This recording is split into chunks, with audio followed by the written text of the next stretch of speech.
Bonsoir and bienvenue to the bifold business of breathtaking bemusement and the bafflingly bizarre Quiz Impossible. From the brink of blackness to the beginning of bedtime, our beneficent boon to you is Episode B, Bodies, Bones, and Bump in the Night.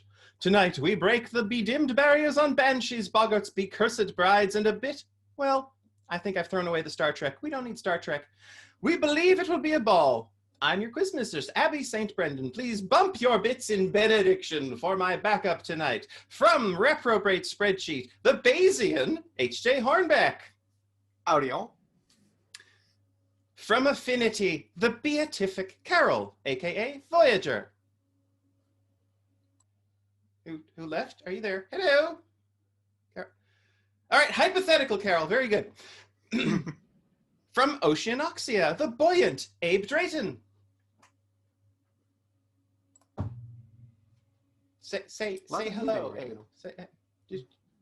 Okay, I'm assuming that we have the people I've announced. I'm no longer confident.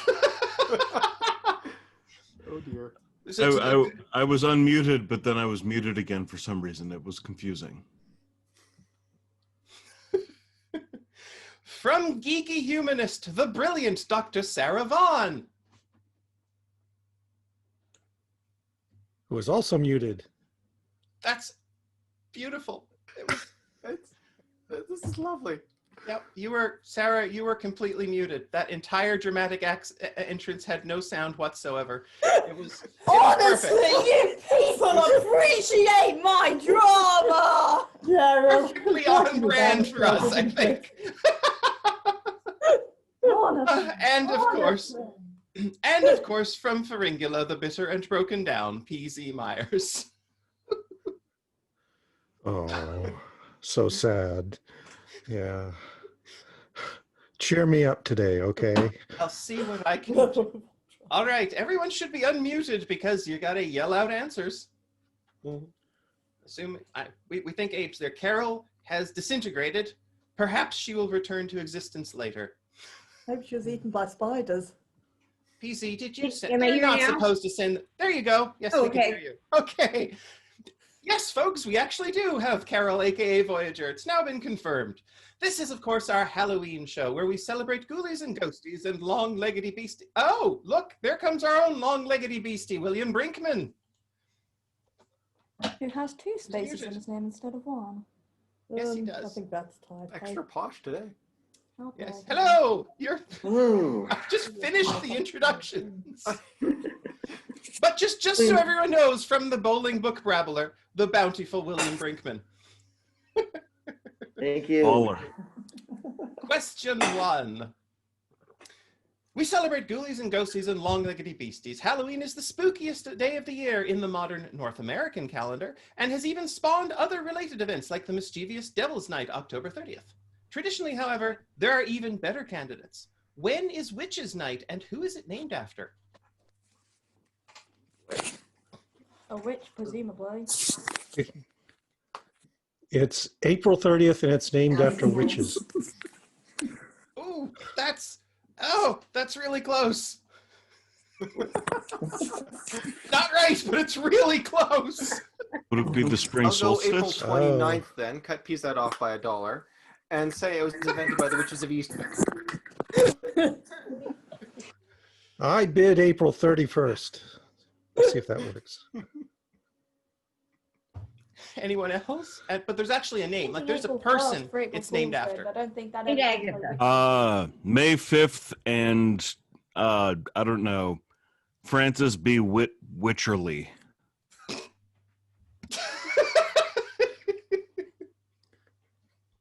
That's Is it also called Walpurgis Night? So it's That's for Abe and May, actually. It is. He is right. Yeah. No, Okay. the feast day of Saint Walpurga, an 8th century abbess, is May 1st, May Day. Witch's Night, Hexennacht in German, is more commonly known as Walpurgisnacht. Walpurgis Night, since it is the evening before April 30th, oh, you had that part right. According to German folklore, this is the night witches gather to hold revels with their gods. It became a night of great evil in famous literature such as Dracula and Faust. Funnily, the folklore had it sort of right. May 1st is also Beltane, the pagan festival of fertility. So, in fact, modern witches do gather on that date, just to do something else. You say something else, but I don't know, tradition. I think they do gardening that day. Certainly a certain amount of planting and sowing. Oh, certainly. Yes. And plowing. Lots of I plowing. don't know. Yes, absolutely. Might What I remind you Don't know of whether to myself brag here? about my. Yes, your delicate innocent years. Oh, no. You've decided to dramatically insert yourself. What then happens is your own issue. The witch is Yeah. Fucking gardening. I Let's believe keep in it such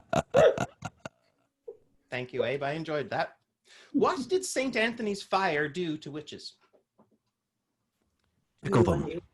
I don't know. Gave them a catch latte. fire.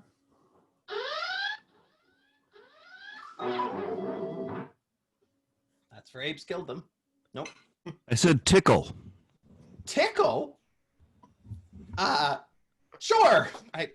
No, but that's That's great. from Harry Potter. That is, yeah. What is? The The tickling thing, because it was something about like Uh, people would burn witches, but they just put a fire repellent charm on themselves, and all they'd experience is tickling. Oh, Fair enough. rather, I had forgotten. rather about forgotten about that. That's not what the question's about. This is actually something historical. Okay, it, All in Harry Potter isn't historical. I think I'll go with that being correct. It's not even A consistent wild with leap there. not even consistent with modern reality, let alone historical. okay, I will say it lights up churches, and so witches know not to go towards the churches. You mean it saves them? Yes.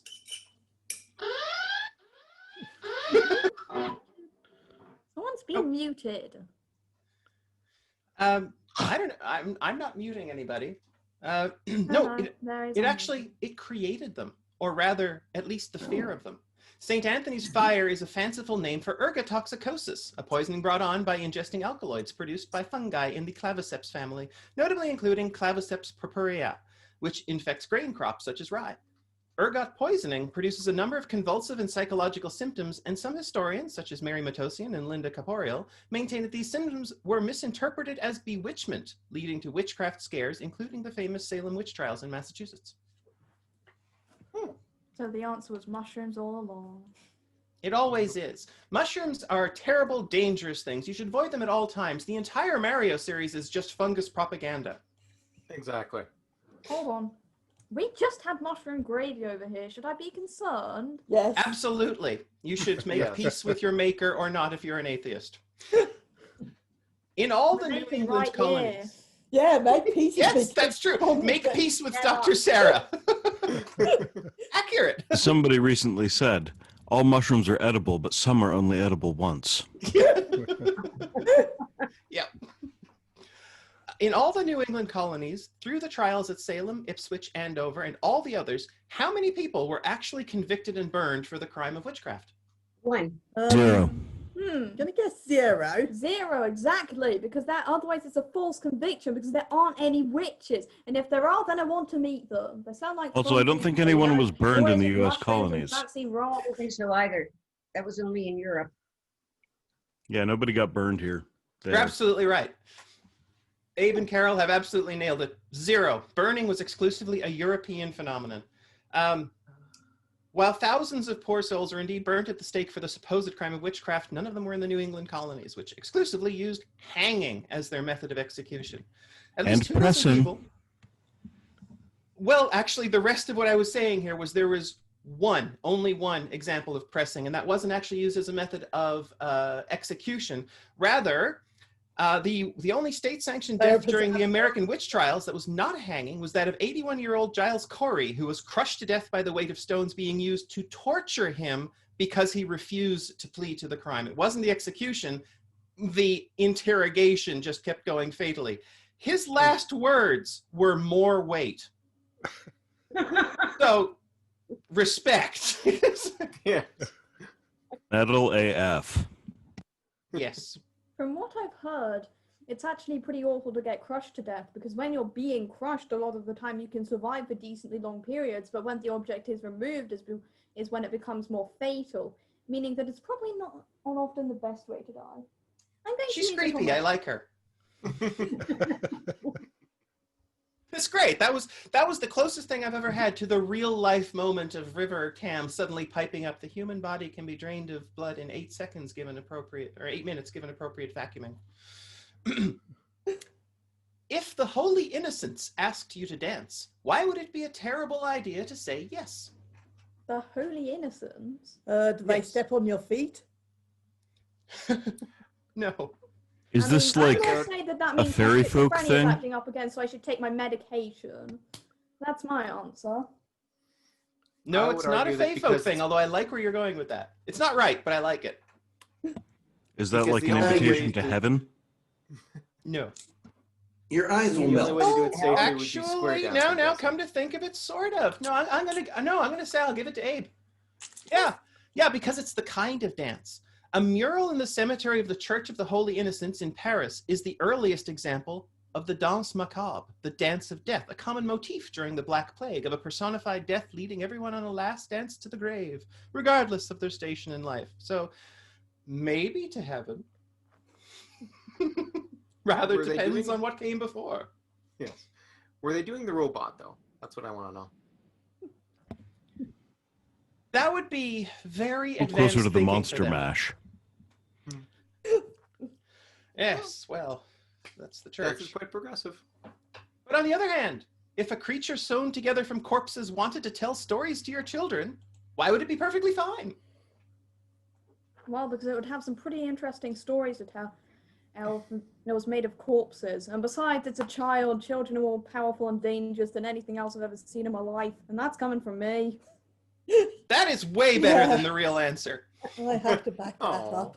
I'm gonna say it sounds like a puppet show. I don't mean a puppet show, but it's an interesting idea. No, this is actually an oblique pop culture reference. Because Frankenstein's monster never harmed children. In the novel. That's not true. The official story, the original Frankenstein's monster murdered 2 children that I can think of. It's been a while since I've read it. Tim, I wasn't one of them. No, you weren't. Evidently not, unless you've been resurrected. Nope, it's a much more modern thing. The fact is, it all depends on the creature. One series of children's books, including Chocolate Mousse for Dinner and The King Who Reigned, as in weather, was written by one Mr. Frederick Hubbard Gwynne, better known by his most famous role as lovable dad in Frankenstein's monster, Herman Munster. Oh. A more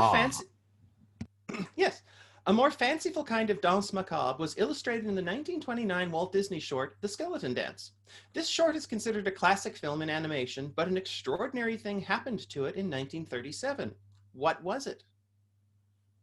It gained sentience and took over Walt's brain. It was colorized. No, it's interesting though. I don't know if that one's ever been colorized, actually. It warned Walt How would Disney not anybody to know? die, It's so black that's and why he's white. frozen. Say again, William? It warned Walt Disney not to die, so that's why he's frozen on ice. Wait, that's where they got Disney on Ice from? Huh.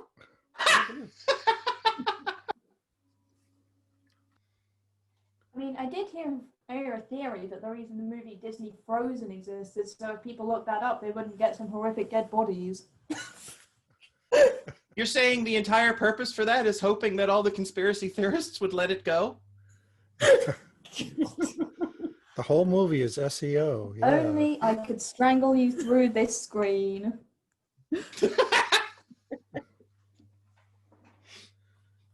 You opened the door for that one. No, it was actually interesting. It was remade by the same creator for a different studio. During a dispute with Disney, who does not seem to have been easy to work for, animation pioneer Ub Iwerks briefly worked on contract for Screen Gems, a division of Columbia. There, he made Skeleton Frolic, another film about skeletons dancing in a graveyard, using many of the same motifs and jokes he had used in The Skeleton Dance, which he had entirely animated himself. Cool. Yes, I'm hoping some of this will actually be cool. So did Oh, Disney okay. then freeze him? That seems like the kind of thing they go after people for. It wasn't the actual same work, and it was the same creator, and that was in 1937, which was long before Disney, the company's stranglehold on copyright was actually established into American law, so I don't know. I mean, back then, you wouldn't even really be able to tell because the animation studios that were coming into existence in the post-war era, actually, no, it's not in the post, that's the interwar era, were at each other's throats so much that you wouldn't be able to tell which particular dispute was the big one on any given day.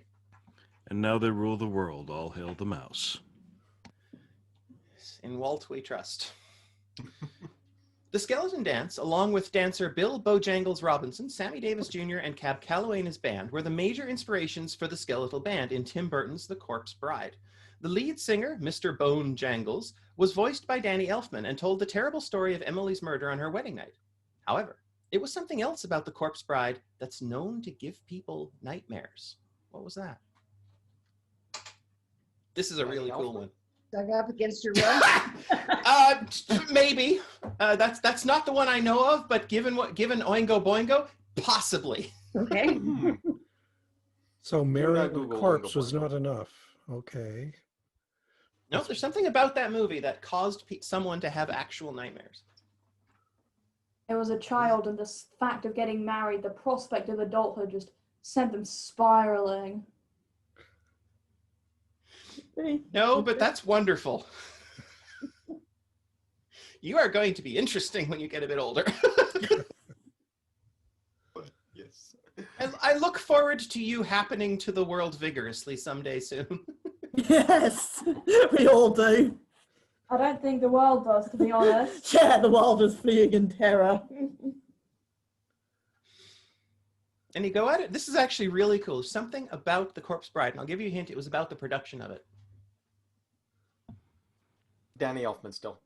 I don't see how it could be anything else other than Danny Elfman. It's not Danny Elfman. As nightmare-inducing as Danny Elfman can be, it is not Danny Elfman.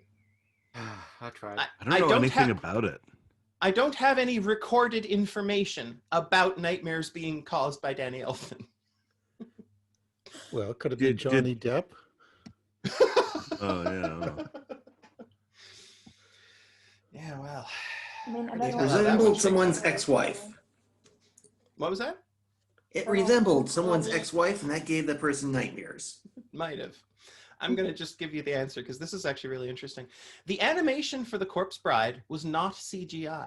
It was stop motion, using an unusually elaborate system for the puppets. Instead of having various heads to change expressions and facilitate lip syncing, each puppet had an intricate clockwork endoskeleton adjusted by hidden keys. One unnamed animator working on the film complained that he had nightmares about having to adjust his own face the same way. So it was the actual, yeah. It's a very classic kind of nightmare. Isn't it? It's like But from a the very modern movie source. Hugo. You know, waking up to discover that you're clockwork. No Halloween show would be complete without a reference to Tim Burton, and no Tim Burton movie would be complete without a reference to other Tim Burton movies. Cameos are a common occurrence in all media, a little hat tip for the fans, but generally a show has to be made for a character from it to show up elsewhere. Not so for Burton, as one of his main characters appears to travel back in time 5 years to appear with a previous title character. Who were they, and how did that happen? Is this a Doctor Who spin-off? No, this is a Tim Burton thing. Although, that's an interesting idea. I mean, Oh, this is just my theory. My guess is whoever the hell worked on it, it would have done whatever they did. I don't know, animated it, acted in it, something in the way to make that happen for the how.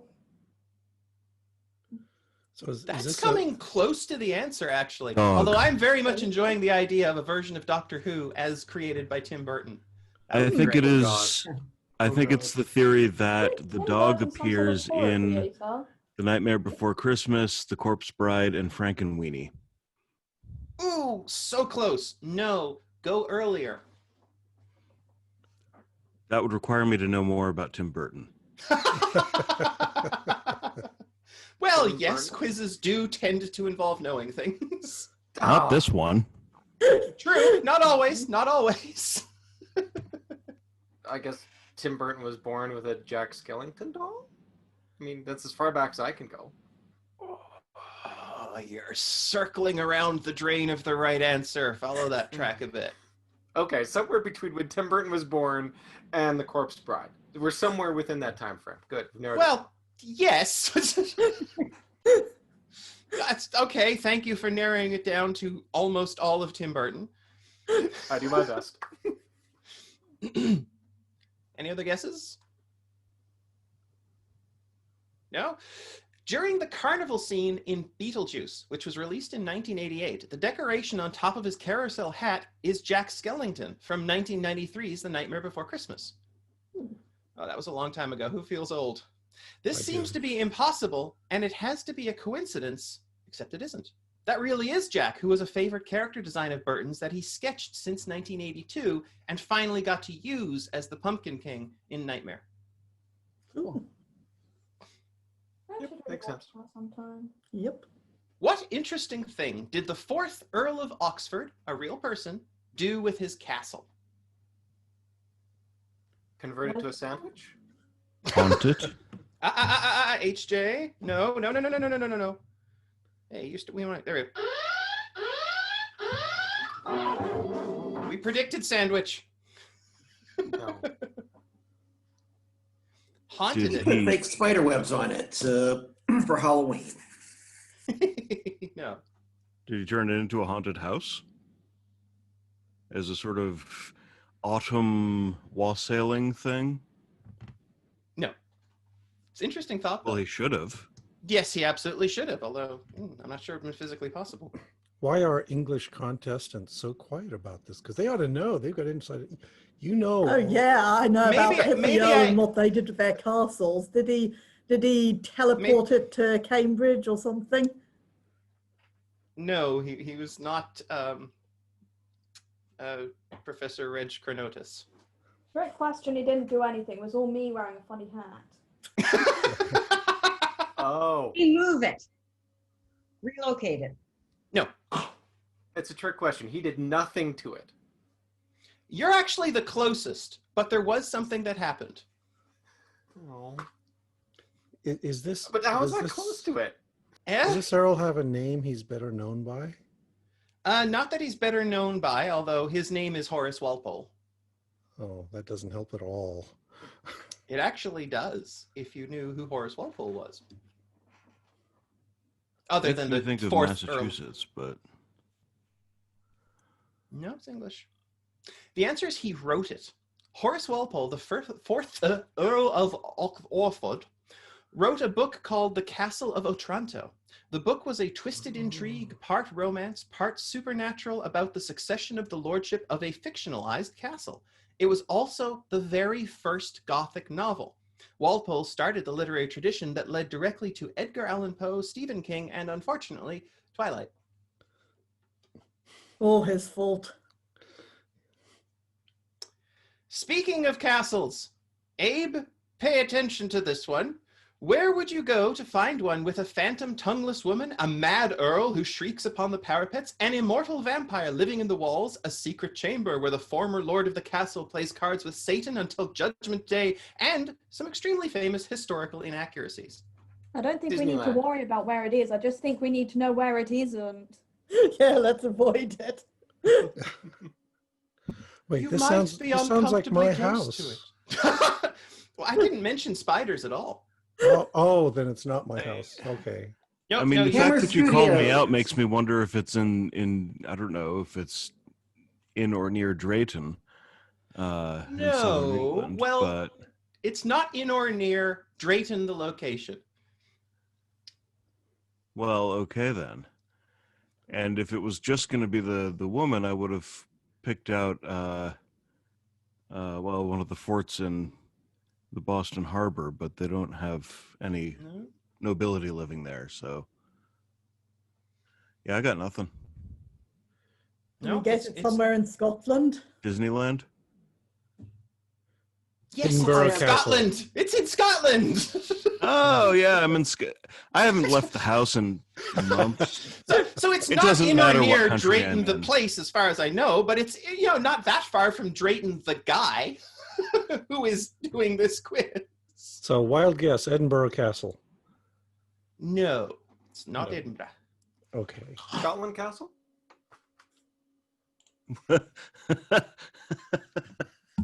Just as an aside, the home that I'm moving away from soon, there's a handful of little streets here in the town of New Westminster where they're named after major cities in the British Isles. There's Dublin Street and there's London Street. I am on Edinburgh Street. And you have to say it like that for anyone around here to understand what the hell you're saying. And it drives me nuts every time because I know it's supposed to be Edinburgh. But you can't do that. You cannot get on the phone and say, I'm on Edinburgh Street. What? When I worked in Brantford, there was a street called Dalhousie, but they pronounced it Dalhousie. And it took me like months before I knew where Dalhousie Street was. Like Lima, Ohio. Well, I mean, if you're going to go in that direction, my favorite mispronunciation is where I come from in Newfoundland, there is a town called Bay d'Espoir. But it's spelled in French, Baiedeespoir.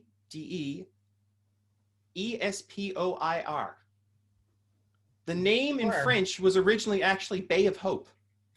But when they started saying Bay d'Espoir, but, in Newfoundland English, it's Bay d'Espoir, by. So it's like, okay, well, that got Gothic in translation, didn't it? Uh-huh. Like Yes. I once spent a while professionally catching snakes around an area in Wisconsin called, it's spelled Prairie du Chien, but it's pronounced Prairie du Chien. You I were know that professionally place. hang on, you were professionally catching snakes? Doesn't everyone? Yeah. Well, there's Have some not master amateurs about it. I have not personally experienced a real whacking day, no. But the answer to that crazy location is Glamis Castle in Scotland. In addition to the above, it also supposedly has the legendary Monster of Glamis, a horribly deformed child who was bricked up in the walls, a tale of a girl in a barred chamber that was described as suddenly disappearing, and another monster in nearby Loch Calder. It was also the setting for most of Macbeth, even though it was built centuries after the deaths of the historical kings Duncan and Macbeth. Sounds very glamorous. Yeah, is it for sale now? Can we get a realtor? Yeah. You'll have maybe, although you'd have to bring your own spiders. Oh, I can Sounds do like that. Doctor Who's involved. You can definitely do that. What would be the best way to deal with someone who has an inflamed mangelwurzel? What in the world is a mangelwurzel? The type of Um, vegetable, so That's too bad, because your family was the one I thought had the best shot at knowing what that was. Well, since it's it was last I had anything about mangelwurzels in quizzes, which oddly enough has happened to me once before.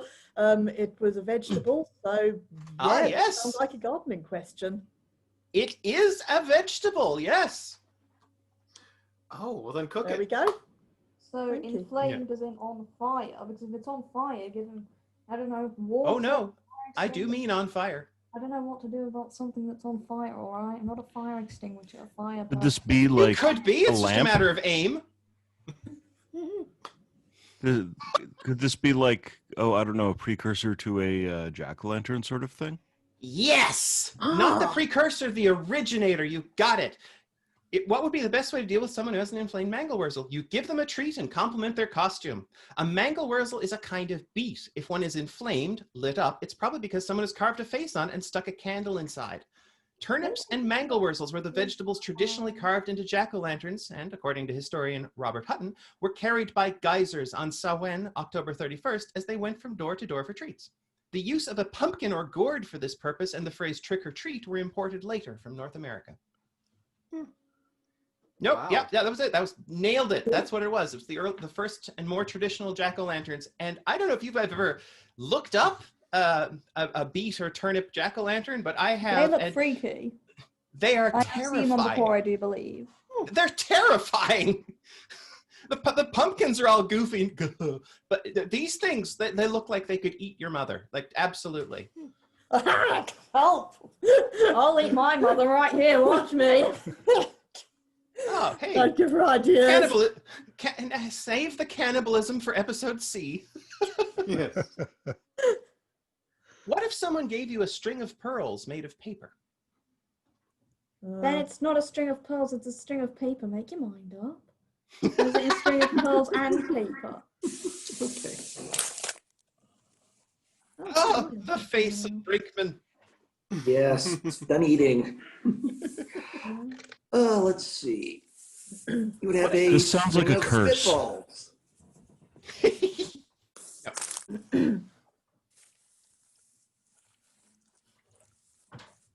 Curse? No, it's not a curse. It's actually a good thing. Oh. Dang, Well, I was if they're totally giving going it to me, with then curse. I'd imagine so. It sounds kind of cool, really. It's like Oregon.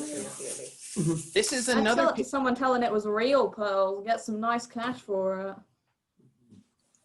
Are they That's pearls deliciously of wisdom? cynical.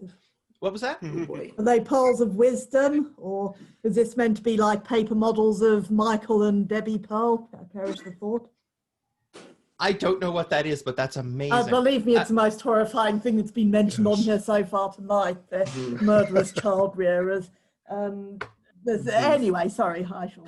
I think I'll be And your daughter explaining made you think of them, huh?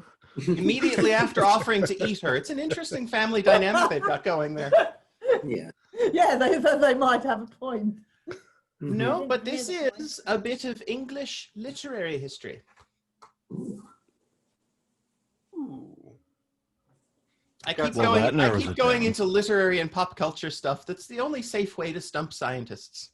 Yeah. Yeah, true. Drawing a blank. What is the book? Well, if Okay. someone gave you a string of pearls made of paper, you thank them profusely for the piece of literary history. A String of Pearls, a Romance, was a penny dreadful published serially in 1846 and 47. Like most penny dreadfuls, it was sensational and violent and played into public paranoia. Unlike most, it was the origin of a famous horror character. It told the story of a woman investigating the disappearance of her lover in a string of murders by disguising herself and getting a job as an assistant in a Fleet Street barber shop, working for one Sweeney Todd. Mm. I thought you were going to say Nancy Drew. Ah. I'm not aware of Failed. Nancy Drew slitting a lot of throats and making meat pies. Those are the unpublished first drafts. I'd read that story. We'll do on a regular Tuesday. Although frankly, it sounds more like Murder, She Wrote, really. I mean, how many murders around that woman? That's not statistically probable, is it? No. The 1984 Ghostbusters seemed to tend towards agnosticism.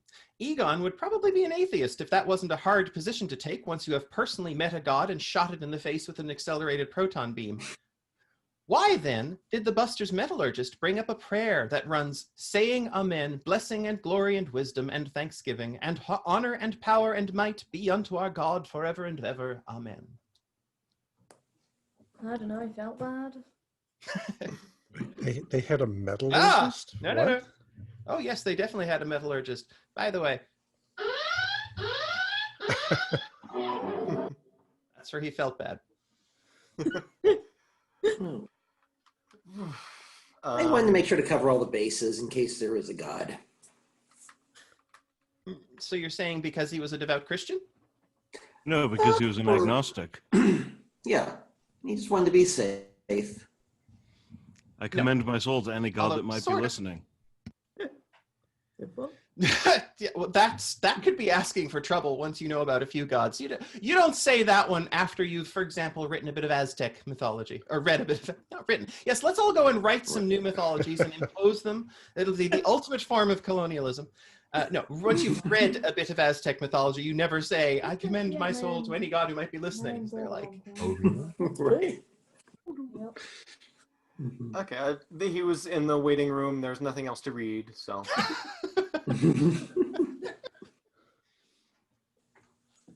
no, this is about something that actually happened in the 1984 movie. Proton accelerator broke. So it was an extended fuck. Okay, no. Yeah. Like, oh, it's gone. No. Okay. High five. Nope. Any last runs at it? Can you tell us who the metallurgist was? Ah, fair enough. It was Ray. Ray was the metallurgist, not Egon. Oh. Was this when someone asked him if he was a god? No. No, not either. That is not correct. Feeline's got to show up for this one. Come on. Hold on. If there's a cat here, I want to see it. The only god I recognize is Sithrak, who hates us all and will torture us all after we die, no matter what we do. So, All hail Sithrak or not. It's not going to make a difference. Okay. Kitty! What? Is that a cat? Yes. There was briefly a cat. Yeah, Egon isn't the metallurgist, Ray is. That passage is Revelations 7:12, which Ray mentions as a sign of the end of the world. Only he has it mixed up with Revelations 6:12, since that is the verse he actually quotes. And I beheld when he had opened the sixth seal, and lo, there was a great earthquake, and the sun became black as sackcloth of hair, and the moon became as blood. Winston throws in some extra words. His Bible apparently was even more pessimistic. If there's one thing that appears in the Ghostbusters even more than the angry dead, it's ectoplasm. Most of us have only ever heard of the stuff as the ghost snot from that franchise, though it's a much older idea. Walt Ashurst was a real person whose noteworthy behavior led directly to Egon Spengler's Petri dish and the terrible sliming of Peter Venkman. What did he do? I don't know. Sneezed a lot. No. He was trying to create a new kind of plastic, but accidentally created green slime. Interesting idea. No, the Was he a- klaxon was for he sneezed a lot. Yeah. Was he a medium? Was this for this Ah, 19th century ectoplasm made of cheesecloth and all that kind of stuff? That oh yes, he was. And you've got about 2/3 of the answer there. 2/3. Okay. Ooh. Well, then I raise by $1 and go that he was not a medium. He was well done.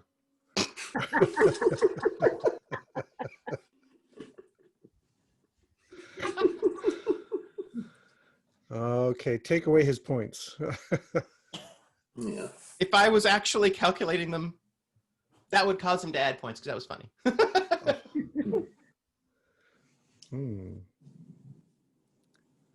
Go on. The question is, who was he a medium for? A ghost, of course, right? Well, yes. No, I mean, mediums Abraham don't work. Lincoln. Mediums don't work for ghosts. They annoy ghosts. Was it for Queen Victoria trying to? No, something a lot more directly relevant. his dead wife? Oh, not His living wife? His wife who's not feeling well. His wife who was on their deathbed at death's door. Jack the Ripper. Nope. No. Nope. It's London directly Police. relevant to Ghostbusters. Oh. Oh. Medium. Gozer? Oh, Bowser. Peter Venkman. No, sorry. Bill Murray. Nope. A medium for Bill Murray. You're getting warmer. Bill Murray wasn't the weird one. A medium for Dan Aykroyd. Almost. Oh. I'll put you out of your misery because you guys have basically got it. You've driven to the answer here. Ashurst was a spiritualist who claimed to be a medium. He led seances in the early 1900s for the spiritualist circle led by Dr. Samuel Augustus Aykroyd, Dan Aykroyd's great-grandfather. All the Aykroyds since Dr. Samuel have been spiritualists in one form or another, and the idea of ectoplasm as goo left by ghosts is a spiritualist belief. All actual samples of ectoplasm have turned out to be chewed up paper or other fraud produced by the medium. Joe Nickel actually wrote an article about the family called Those Haunted Aykroyds, published February 2010. Okay. Originally I had another couple of questions in here regarding Joe Nickel. I've been wondering, is he still around? Yeah. He's Yeah. still alive. Yeah. Cool. He wrote some interesting books that I should have another look at. Mhm. Although he does tend toward, at the time, it was sort of towards the low-hanging fruit of skepticism. Yeah. Oh man. Yeah. You know, I miss the days when what we could care about was spiritualists and mediums and Bigfoot and UFOs. Right. Yeah. Everything's gotten a lot more important since then. Yeah. Well, I mean, I do like no longer being quite as bothered about that stuff, and being closer. Well, it's the atheist conundrum. Would you rather know the truth, or would you rather have a comforting lie, assuming you find the lie comforting?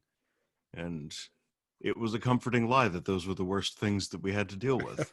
The worst. Oh. Yes. And Yeah. now we have real monsters like, I don't know, Jeff Bezos. Mhm. Mm-hmm. Yeah. Well, that got real. Yeah. At one point during the filming of Ghostbusters, Let's get unreal. one hapless actor was flattened under 75 pounds of shaving cream. Who was it, and what was he doing at the time?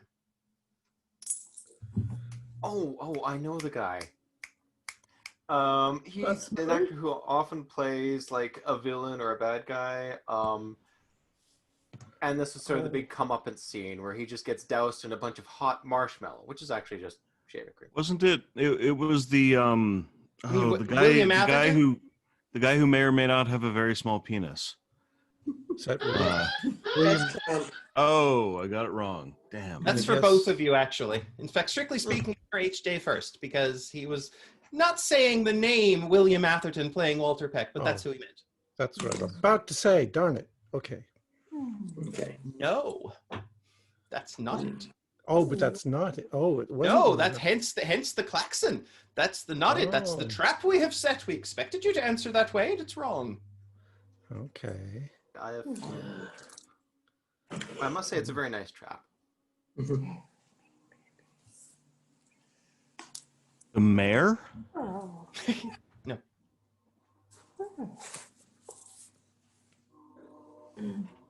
Wait, was it Rick? I'm- It wasn't Rick Moranis, was it?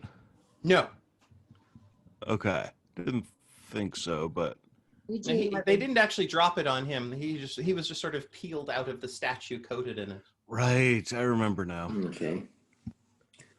No idea. No. It is, as many questions from these sets are, kind of unfair. It was a poor stuntman whose name seems to be unrecorded, and he was tapped to be the test subject to show William Atherton, the actor playing EPA operative Walter Peck, who, by the way, was right. Peck was completely right throughout that movie. He's one of the top guys on the bad guys were absolutely right all along lists. Like, Mhm. 'cause everything the Ghostbusters did was like a libertarian fantasy of, no, the government's get out of our face, man, and look at the small business guys, and we're running an unlicensed nuclear accelerator-based extermination business. Yeah.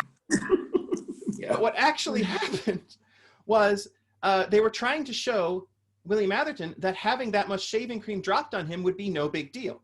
In fact, it was a big deal. It flattened the poor stuntman. I think he got taken to the hospital. I'm not sure. I didn't record something like that. So they only used half that much when filming the scene where Peck gets splattered with exploded Marshmallow Man. Okay. 75 pounds was dropped on a stuntman, and it was essentially this was them experiencing in real life that whole thing about 1,000 pounds of steel versus 1,000 pounds of feathers. It's still 1,000 pounds. They dropped a 75-pound weight on a guy just because it was made out of A very squishy Right. anvil. yeah, Mhm. exactly. Yeah, they squishy anviled him. Mhm. Although he probably got a very close shave after. Sounds like he had one in the Yeah. process. But ching. The Book of Life is a beautiful movie about love and the afterlife based on imagery from the Mexican Dia de Muertos. The mythology in it is a fascinating synthesis of many sources, including multiple Mesoamerican cultures and modern ideas. La Muerte, for example, was based partly on the Aztec queen of the underworld, and I guarantee you I am not going to be saying a lot of the information in this question and answer correctly.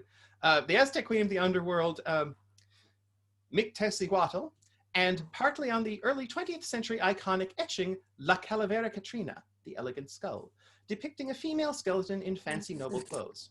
Her counterpart Xibalba's name comes from Quiche Mayan mythology. What in that mythology ultimately happened to Xibalba? Married a male skeleton and retired to Florida.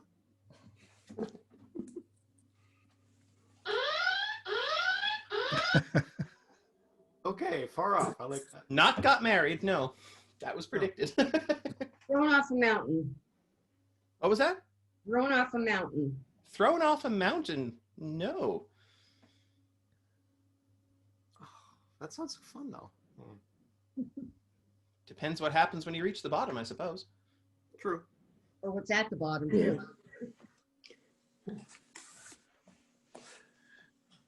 Literally gave her heart away. It was, well, the character of Xibalba in the Book of the Dead was a guy. Okay. Gave his heart away. Maybe Ron Perlman? Can't remember. No. He turned into an axolotl so his name would rhyme with his wife's. I think that actually is. I'm going to go with that one. Yeah. Oh, well, that's a lot of questions. Get a lot of answers. Oh. I'm not going to go with that one. No. Yep.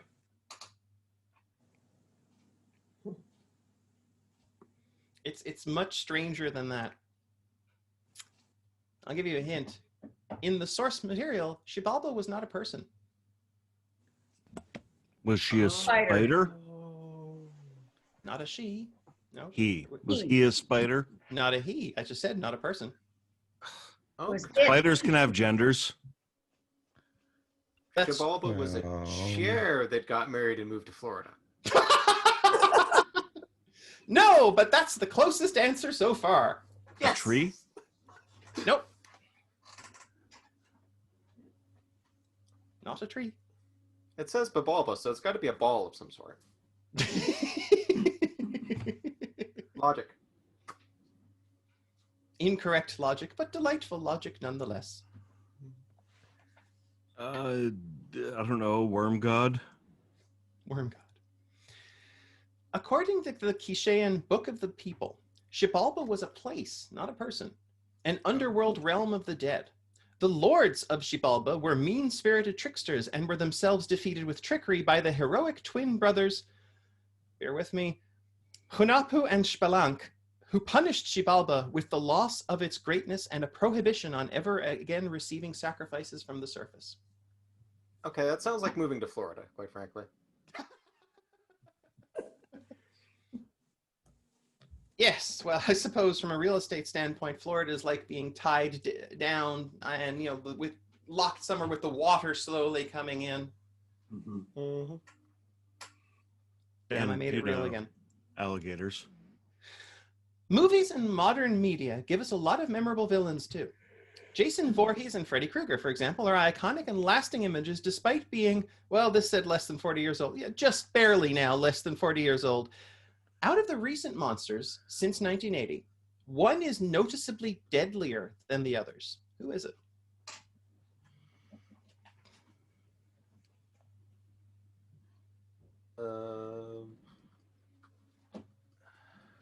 Are we talking about an individual character here or a class of monster? Good question. I do mean an individual character. Like with a name and stuff. There's a name. Oh, Let's see. the guy who blew up Alderaan. Ah, No. Not the kind of monster I was looking for, but I think in the one where Jason's in space, I had a friend make me watch that in college, and they said that his body count was only like 200, which seemed a little puny. Mhm. He was a little too picky about who he killed. Yeah. Um, And this is in horror films? it's a horror character. I didn't Okay. say horror films. you're being sneaky. Ah. That's going to Okay. happen. These questions always have a certain element of sneakery in them. Are we talking television shows? I don't think so. I can't be sure. I'm not specifically aware of this character being featured in a television show. Is this a Okay. character that's been on screen even? This character has definitely been on some screens. Okay, Thanos. Mosquito. Mosquito? Yeah, they've been on screens and they kill a lot of people.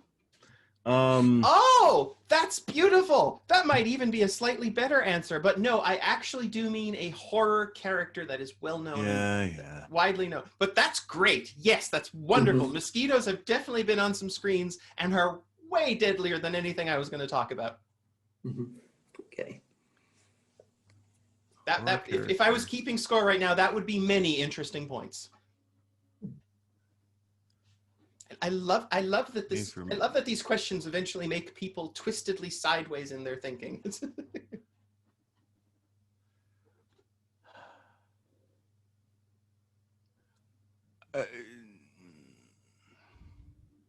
The Babadook? No. And actually, although I really, really love that, the Babadook might actually go down as being the least deadly. Because the number... Babadook killed anyone. Not a person. It's amazing. I love that movie. It is fantastic. It's scary as shit. And the body count is 0. Oh, but if you divide anything by 0, you get infinity. Ergo, by far the most body count. If you do the math correctly. Why would we divide bodies, HJ? What are you suggesting that we do to fuel the gods of Might be doing mathematics? dissection. Well, if you want to keep the gods at bay, you know. I mean, that was what Cabin in the Woods taught me. Cabin in the Woods ended up with... Let us show you how differentiation actually works. Either I'm thinking too hard about it, or I just don't know enough about horror movies and characters. I'll give you a hint.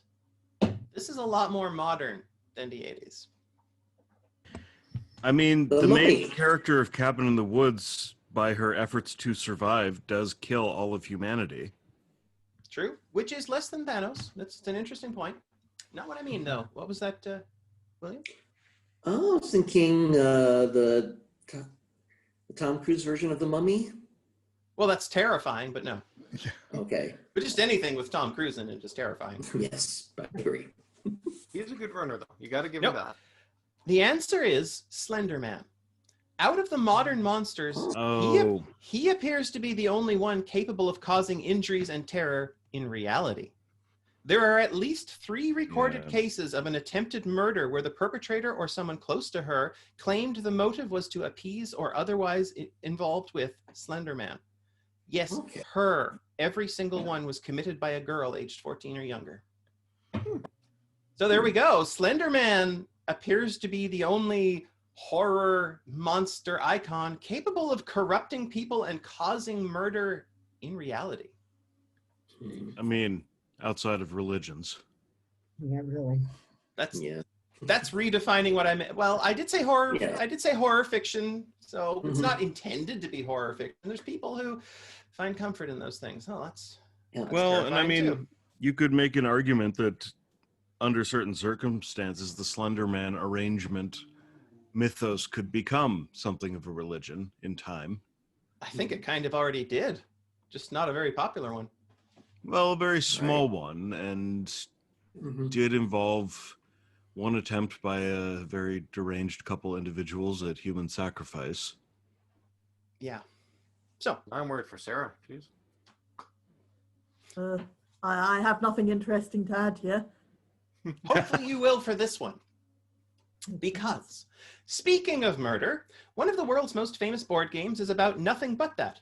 Cluedo, or Clue as we know it in North America, is a game so abnormally iconic that it spawned a cult classic movie featuring Miss Scarlet, Colonel Mustard, and the rest of the usual suspects. But what happened to Clue's Dr. Nigel Antoine Black? Ooh, that I don't know. Was he the investigator? Sir not appearing in this film. No. He's not in the I was game thinking either, right?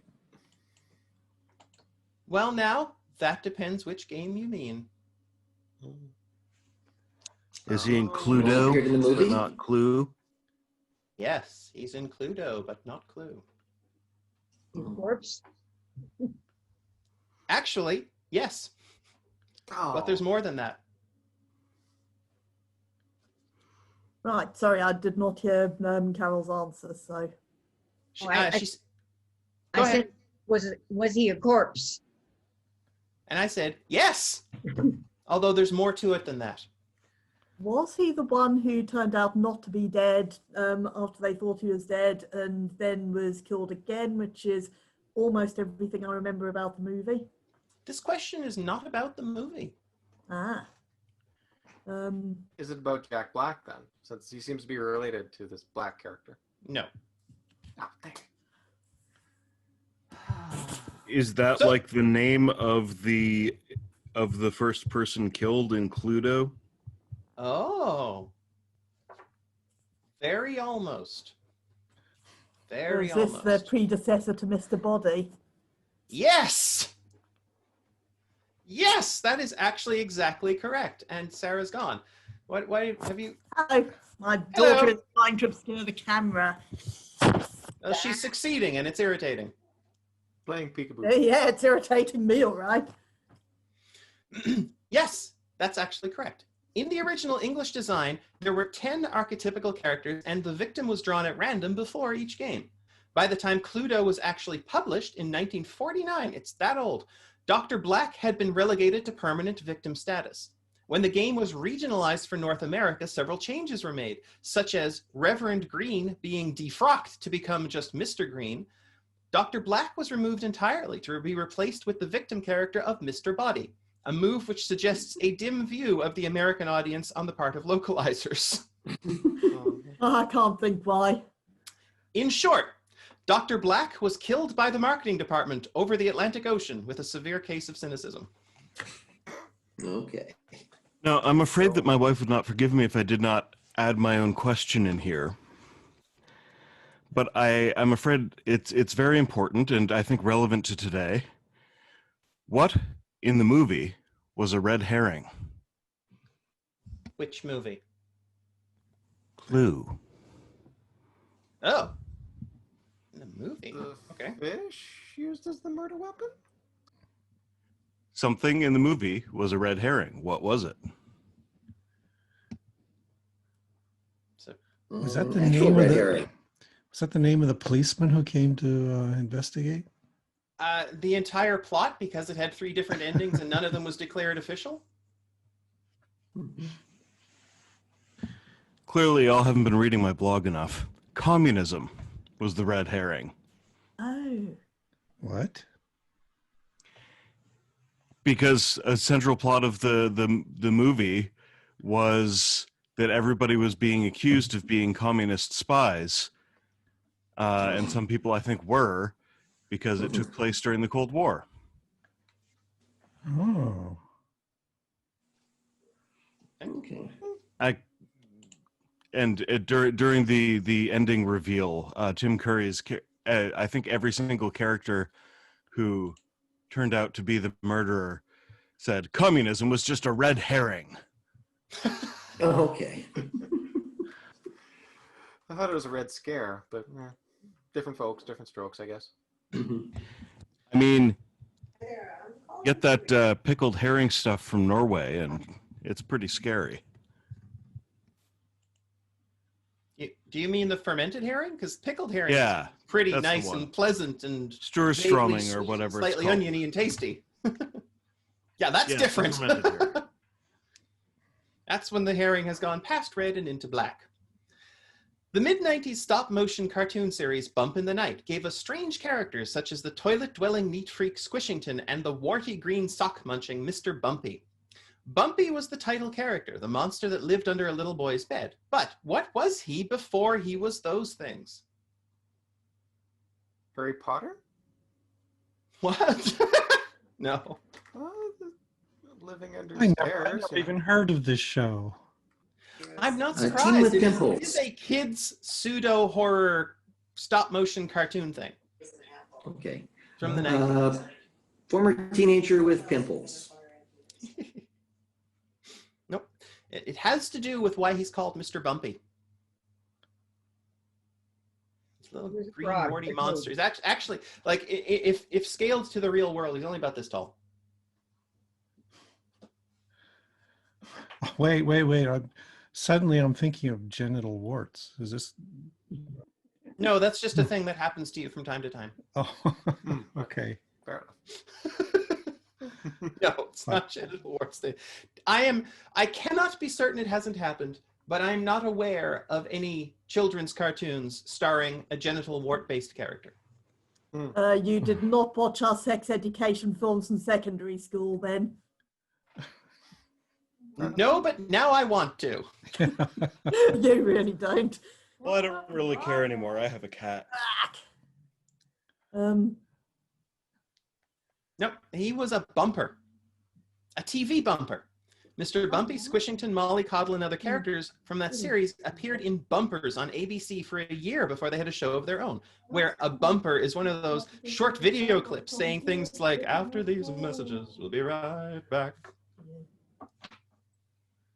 Yeah, I would never Okay. guess that.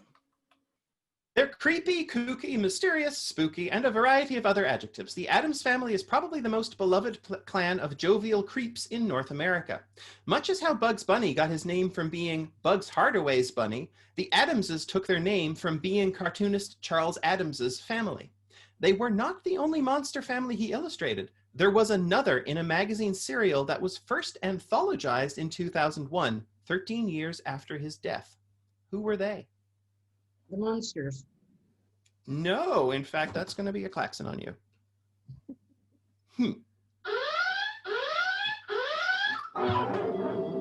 No, the Munsters were actually specifically created as a competitor to the original Addams family in the 60s. The Bigfoot family. Bigfoot family. No? The Scott Adams family? Oh, that's horrifying. I was thinking of horror. It's the best I could do. No. Does this relate at all to the cartoons that Chaz Adams drew? Yeah. It specifically says it's about them. They were not the only monster family he illustrated. Yeah. There was another actual family of monster type people that Charles Addams drew illustrations for. Huh. Real monsters? No. Reagan family. Are not real monsters? Trying to figure out who else No. Addams family created Drew. No. It's interesting. This one is actually about something from the Grand Masters of science fiction. Like the old masters. Freaking. Yeah. There was Did Cthulhu another. have any relatives? I don't know. I don't know. I feel like I ought to know this. Yes, 'cause I he grew up does, with- according to the yes, he does, according to the Shadow over Innsmouth. But that's not what this is about. Fair enough. Fair enough. I have a couple images in my head, but I have no name. Oh. Go on. Can you describe what those images might be about? Oh. Is that like having a mouth but not being able to scream? Sadly, Charles Addams did not illustrate that, but man, I wish he had. I'd so like to see that. That would have been. That game It's was not amazing, even by the well way. defined enough that I can describe them. I grew up on my parents had a couple books of Adams's cartoons that I read a lot growing up, but I can't quite play like it's hidden in a fold of my brain somewhere. I don't got it. In the obscure cortex. Nope. Oh, was this Ray Bradbury's stuff? Ah! Go on. Oh. That's the only connection I've got. It was something to do with illustrating Something stories wicked by this way comes. No, not something Um, wicked.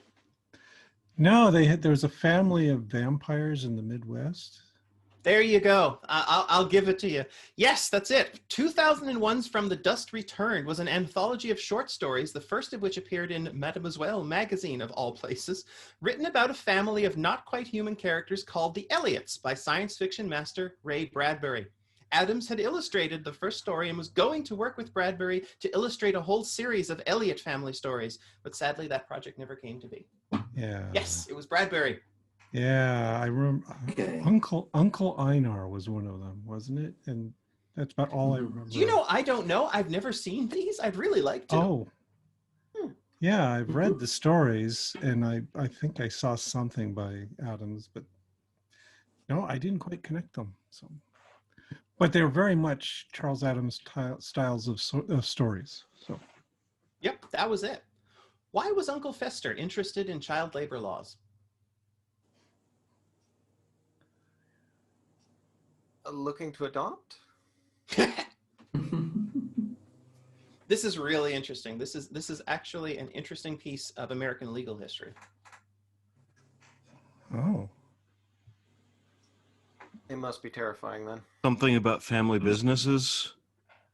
I think the Not quite. child labor laws often have loopholes for like a family business. You can make your children work a certain amount. Accurate, concerning, not what I'm after. Yeah. But interesting. Well, what else do you do with children? Oh no. Oh He wanted no. to employ them as in his mortuary. So, what was that? He wanted to employ them children in his mortuary.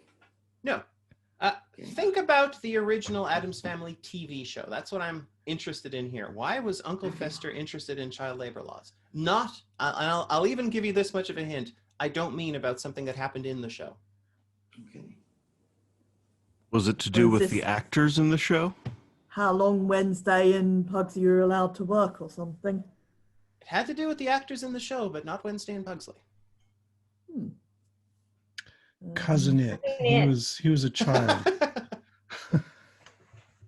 I have no idea who or what played Cousin It in the original. That's interesting observation there. I don't think so, though. That's not the answer I'm looking for at the very least. Fester I got nothing. No, this is really interesting. You want to take another run at it? One last go. Why was Uncle Fester interested in child labor laws? He was just underage, the actor. He didn't look it, but he was actually like 16. Oh, wasn't he No. a child actor himself? He Coogan Go on. He worked as a child actor many years before, right? Yes, he did. And what happened? I don't know what happened to him. He Bad grew up and things. became Uncle Fester. Well, that's true, at least. I can't argue with that. No, in the first Addams Family TV series, Uncle Fester was portrayed by Jackie Coogan, Right. whose movie career started as a child in silent films, notably including being the title character in Charlie Chaplin's 1921 The Kid. He earned over $3 million doing this, the equivalent of over $50 million in today's money, virtually all of which his mother and stepfather spent on expensive luxuries. He sued them in 1938 and won, but the vast majority of the money was gone and he only received $126,000 after legal expenses. His case attracted legislative attention, causing the enacting of the California Child Actors Bill, also known as the Coogan Act, which had rules about earnings, school, time off, and the general care of child actors. Good for him. Okay. Cool. Yep. So basically, the existence of child labor laws in Hollywood is largely because of the experience of the first Uncle Fester. Okay. Ah, Very interesting. We should all have an What's- Uncle Fester.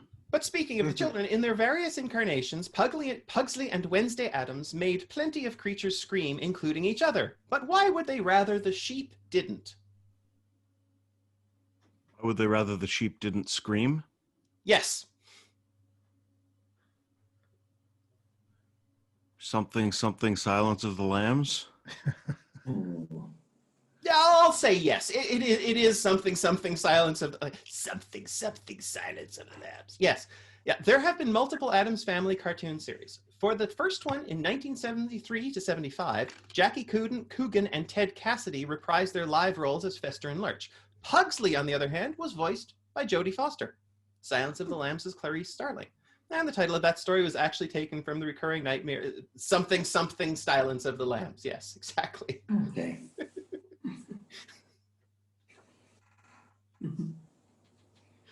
Sorry, that's just the best way to answer that there could possibly be. Although yada yada Something, Jodie Silence Foster, of the Lambs. Well, yeah, yes, it's something, Silence of the Lambs. That's exactly right. So the only time I have ever seen the movie Silence of the Lambs was in Cuba. It was a pirated version, Spanish dubbed, so it did not have any of the original voice acting, which meant that it was a very different experience without Anthony Hopkins voice acting and with the bad dubbing. Okay. So I expect that somebody in this group will get this one. This one has "These people should know it" written on it. One of the more unusual Addams characters was Thing, the disembodied hand. While Thing was generally benevolent, animated or possessed disembodied hands are one of the staples of modern horror, seeming to appear at a rate roughly proportional to the schlockiness of the movie in question. For example, Evil Dead 2 was magnificent cult schlock, while Idle Hands is just a cluster schlock. But how could your idle hands make you think you're psychic? That's empty.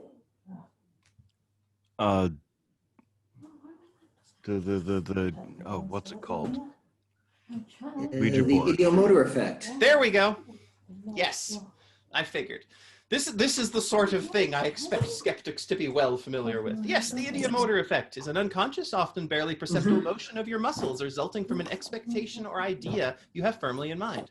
Dowsers, for example, move their dowsing rods when they think they are near water, whether or not they actually are, and usually have no idea they're doing it.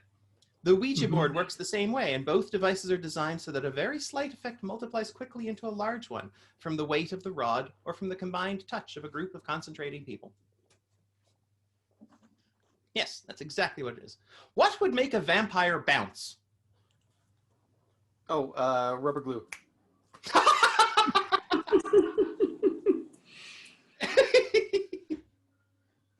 I mean, the administration would be somewhat tricky, but, you know, in theory, if you could somehow apply I can't deny the hypothesis. Perhaps I should say, what traditionally has made a vampire bounce? I don't know. Rosemary. Sorry, what was that? Rosemary. If they can't stand garlic, maybe rosemary makes them bounce. Right. Were there any in the bottle earlier? I was figuring you were saying bounce as in leave. That would definitely enough. And besides, I can Okay. never find one. Well, I'm thinking Tigger then. Yeah. You just wave a Tigger at the vampire. That's great. The wonderful thing about vampires is the vampire's a wonderful thing. No. No, but that's delightful. Now I'm going to have to go look up and see if anyone has made art of like the Winnie the Pooh characters as classic horror monsters now.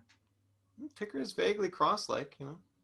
You kind of have to hold him upside down, but it kind of works.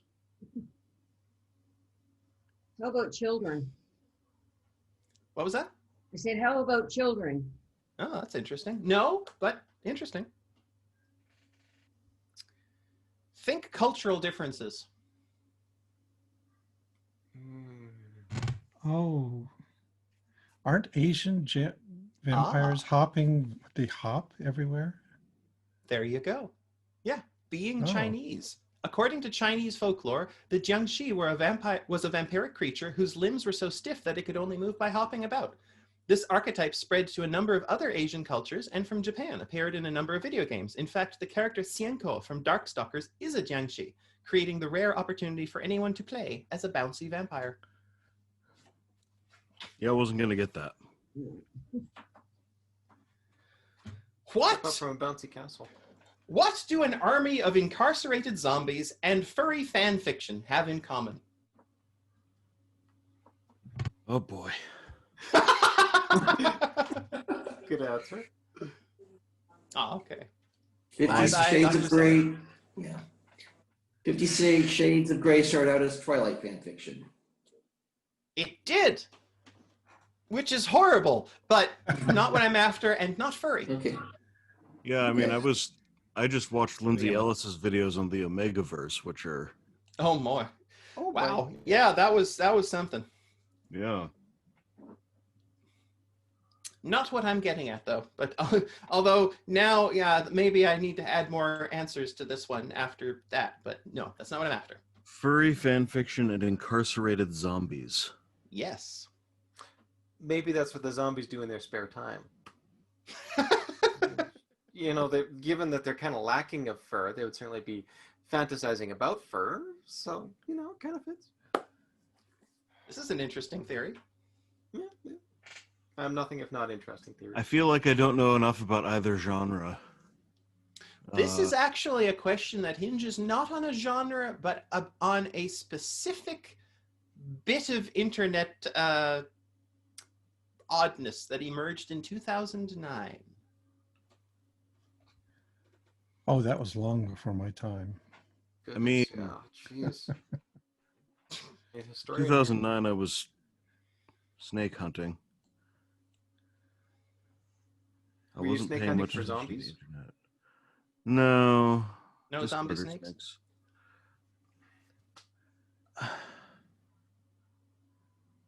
Yeah, all right.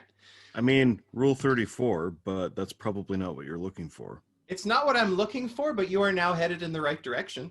Of course I am. I'll put you out of your misery. They have Beyond Reanimator. This was the third in the series of horror movies starring Jeffrey Combs and loosely based, very loosely based, on the Lovecraft story Herbert West Reanimator. A bonus feature on the DVD was the Eurodance song Move Your Dead Bones by Dr. Reanimator. The song went viral for a while in 2009 with an animated music video made by an artist using the pseudonym Zarla. Zarla's video focused on Resurrection 2, but of famous dead characters like Sirius Black or Boromir. It was about how fan fiction authors can bring their favorite characters back from beyond the grave, and also starred a dancing fox girl. Yeah, never heard of that. It's actually kind of cute, but it's extremely internet. You have to be very online for that one. I guess I wasn't online enough. Yeah, we got to work on that. Why would you ram the Prince Regent's cake down a pipe? I can think of a lot of answers I'm probably not allowed to say. Well, the child's gone now. True that. Rats love it. I would say it's the most efficient way to cook it. No, interesting thought though. Why would you ram the Prince Regent's cake down a pipe? Yep. So we could smoke it. Does this have something to do That with... probably should get a klaxon. We'll let you get away with it. Yeah. Does it have something to do with that Victorian practice of having a pipe down to your coffin in case you... Yes! I love it! What? This is fantastic. You know the weird stuff. It's wonderful. Who would have guessed that the spider professor would know the strange, creepy things that exist on the edges of history? Yes! Prince Regent's cake, or Prince Regent and Torte, is a Bavarian dessert named for Prince Regent Luitpold. During the European cholera pandemic of the 18th and 19th centuries, the fear of being mistaken for dead and buried alive was at its height, causing safety coffins with signaling bells or other mechanisms allowing the occupant to call for help and be rescued. In 1822, Dr. Adolf Gutsmuth demonstrated a safety coffin of his own design by being buried in it for hours and even eating a meal provided to him through the feeding tube, including Prince Regententort for dessert. Well, that's one way to demonstrate faith in your invention. Yes, wow. Yes. Yeah. So, funeral homes today sell protective coffins too, but they have a very different purpose. What do these coffins do? The modern ones? The modern ones, what do they actually do? They have airbags in case of accident. Are they? I mean, Do they have last thing you cooling want is your corpse systems? just flying all over the place. Nope, you know? no cooling systems. Protective coffins. Yep. Protective safety coffins. That's what the ads say. What do they actually do? They're sealed to prevent leakage. That is a true Oh. thing. What Yeah. do they therefore actually cause to happen? Oh, they turn into little bombs because they build up. Yeah. Got it. Yes, exactly. Once again, Professor Strange. They get pressurized. Yes, they make their occupant explode. Protective or preservative coffins are sold to grieving family members as a way to preserve the corpse of their loved one by being sealed and airtight. But in fact, this claim is impossible and backfires. A dead human is a slab of meat, and there's no funerary embalming process that can prevent decomposition from setting in, even in a sealed environment. Without drainage and venting, a human body will become a horrific slurry of fluids and gases, and when the latter builds up enough, the seals can no longer hold. Bang. Yeah. Keep those questions about dead bodies coming. It seems like that's my specialty. So. Okay. And I've been wondering how you were feeding all the spiders. Yeah. down a pipe with cake. Actually, it is down a pipe, just not cake. Well, and they do specialize in turning corpses into slurry. Here we have the last question. We've gotten to the end. And finally, if you went trick-or-treating in Japan and got a bag of treats when you visited Mountain Mouth Gummy Candy, why should you be worried? Wasabi. Mountain Mouth Gummy Candy. It's not they taste awful. Make Is from this sake. like- Is this like a cave that famously has nobody living in it, so there shouldn't be anybody handing out treats? Nope, no. Okay. Although, interestingly, it isn't a confection brand. But no, it's the people, humans are involved. This is an entirely human thing we're talking about. Oh, okay. It's a sex toy brand. No. It's, Why would that be cause for worry? For kids, that is. I didn't say. Eh. I guess. Well, now athletics that's is just an trick-or-treating. entire cultural and philosophical argument right there. Yeah, fair enough. Going But for no, the deep stuff it's here. not about that. Nothing to do with sex toys. Is it like some kind of like glue or putty brand? Nope. Oh no, the bags are plastic and therefore bad for the environment. Got it. Ah, Well, I suppose, but no, that's not any more worrying than anything else. No, it's much more concerning than that.